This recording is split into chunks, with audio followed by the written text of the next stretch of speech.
everyone, welcome back to my channel. My name's Jenny. I'm here today to continue my very sporadic yet passionate series of The Movie Made Me Read It, where I talk to you about the source material of movies that I've watched in the past when I have read their books. So I've got 3 to share with you today. All of these books are written in the 1990s, and almost all of their films were also done in the 90s. So I'm going to start off with Photographing Fairies by Szilagyi. And this one is a rather obscure novel and film, I think. The film was made in 1997. It was directed by Nick Willing, and it starred Ben Kingsley and I guess Sir Ben Kingsley now, and Toby Stephens. So the film is very whimsical from what I remember, and was very engaging, and tells the story of Charles Castle, who is a photographer in post-World War I London. He's an American, and he is encountered by a very gruff policeman who shows him photographs that end up showing, at least to Charles's eyes, evidence of fairies existing. And he then goes on a very interesting and wild adventure. So as I said, it's been a while since I've seen the film, but I do remember the film having this very ethereal quality to it. Obviously something dealing with fairies would have that. And I really enjoyed the film. And reading the book just recently, I think that the film adaptation felt very true to the book story, because the story is very much plot based. You know, it's not about these deep, rich characters. It's about this plot of these people trying to pursue this idea that fairies exist, and that that they're visible to the naked eye. And so, you know, that is what this is about. It is, I would say, if you're gonna rate whether or not you should see the film or read the book, I would actually say film on this one. I think that there's not much more in the book that you're gonna get out of it that you can't see in the film. So try the film if you can get it, but the book is certainly a wild adventure, and maybe worth your time as well if you like plot-driven books. Okay, next we have Hideous, Kinky, which is a film starring Kate Winslet and Saeed Tagawi,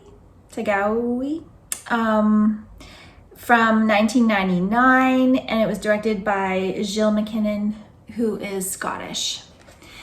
And the novel was written in 1992 by Esther Freud, and it's called Hideous, Kinky as well, obviously. Now, this is an interesting juxtaposition, because this novel is based on Esther Freud's childhood, with her mother traveling around Morocco when she was a child.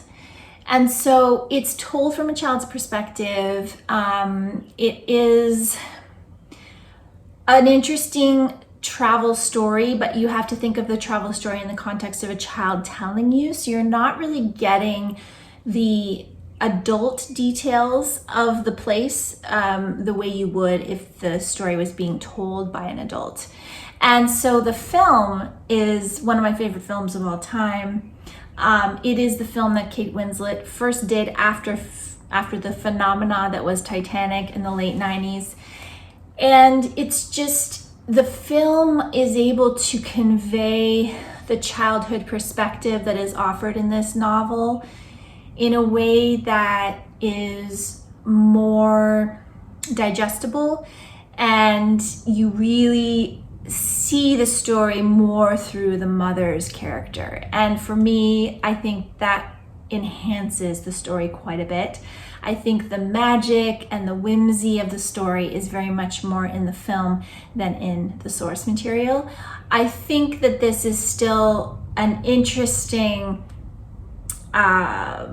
journey. It's still an interesting book overall, but there's so much magic and whimsy in the film that I do recommend the film more. So yeah, I enjoyed the film immensely. I love it. Whereas the novel, I thought it was good, just good. So there's that. And then finally, we have The Hours by Michael Cunningham, which was published in 1998, and the film came out in 2002, starring Meryl Streep, Julianne Moore, and Nicole Kidman as Virginia Woolf. So this is a rare occasion of a book and a film, in my opinion, being equally as good and equally worthy of your time. This novel takes place over the course of one day. We are following Clarissa, who leads us through the main part of the story, and then we are jumping back in time to Virginia Woolf on one day of her life. And we are also being immersed in Mrs. Dalloway, the story that Virginia Woolf wrote, which the middle character is also reading before she takes extreme action on a day in her life. This novel is fantastic. It is expertly put together. There are very few flaws in its execution. It draws you through. I actually read this at the same time as reading Mrs. Dalloway, so I was really wrapped up in the story and loved seeing the parallels between Mrs. Dalloway and The Hours. And the film was superbly acted. It had a lot of resonance to it, and I feel like it really was a great experience. If you don't read books for whatever strange reason, watch the film to get the gist of the story, but the book is exceptional and wonderful. The film is visually able to represent the poignant moments of the novel well, I think, especially because you have really good actors. Ed Harris is also in the film and is a wonderful actor as well. So I really think that the film enhances your love of the story if you love the novel. And I don't think that's always the case. I think sometimes the film doesn't live up to how wonderful a novel can be.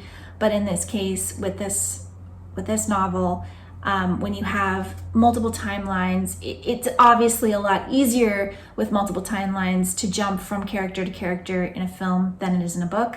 But again, Michael Cunningham was, brilliant in his execution of this story. And so to me, it was just an amazing reading experience. And I'm so glad that there's this trifecta of things. So the film, this book, and the novel Mrs. Dalloway that you can, tie all together.